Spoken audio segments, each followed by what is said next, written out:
अस्सलाम वालेकुम दोस्तों। हाज़रीन मोहतरम, आजकल टीवी पर एक ड्रामा सीरियल बारबरोसा के नाम से चल रहा है, जो एक अजीम जंगजू और ताल्लुक सल्तनत उस्मानिया से था। इस अजीम जंगजू को अंग्रेज़ों ने अपनी फिल्मों में एक बहरी कज़ाक के रूप में पेश किया।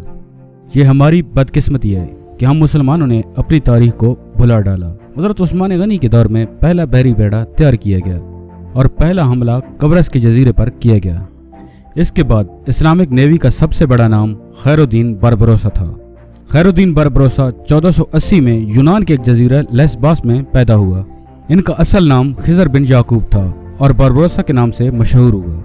अतालवी ज़बान में बारबरोसा का मतलब सुर्ख दाढ़ी वाला। बारबरोसा शुरू में अपनी कश्ती में मुसलमानों की मदद करता और स्पेन के ईसाइयों से इनको बचाता। बहादुरी की वजह से इसको समंदर का बादशाह भी कहा जाता। 1503 में ईसाई फौज ने इसकी कश्ती पर हमला किया और इसकी कश्ती कब्जे में ले ली।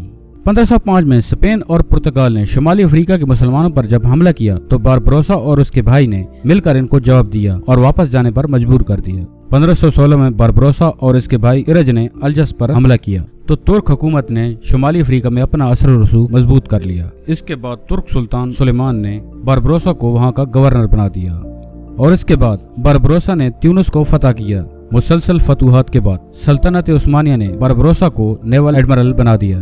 बारबरोसा की सबसे मशहूर फतह वो है जिसमें इसने 1538 में वीनिस, माल्टा, जनीवा, स्पेन, पुर्तगाल, पापुआ और वाल्टा के बड़े इत्तेहाद को शिकस्त दी थी, जिसमें उसने इस इत्तेहाद के 300 जहाज तबाह किए।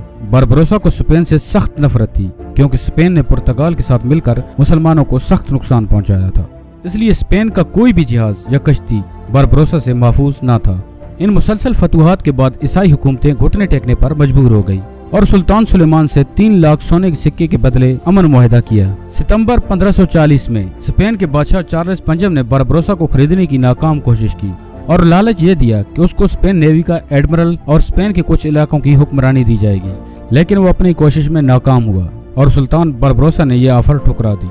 खैरुद्दीन बारबरोसा ने न सिर्फ ये ऑफर ठुकरा दी बल्कि चार्ल्स पंजम को शिकस्त देकर सल्तनत उस्मानिया को मजीद मजबूत बना दिया।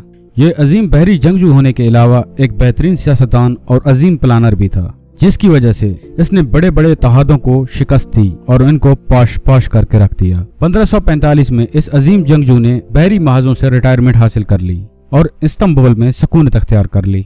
1546 में ये अजीम जंगजू अपने खालिक हकीकी से जा मिला और सल्तनत उस्मानिया के वजूद तक जब भी बहरी बेड़े वहां से गुजरते तो बारबरोसा को एजाजी सलूट करते। खैरुद्दीन बारबरोसा तो इस दुनिया से चला गया, लेकिन उसका नाम आज भी जिंदा है।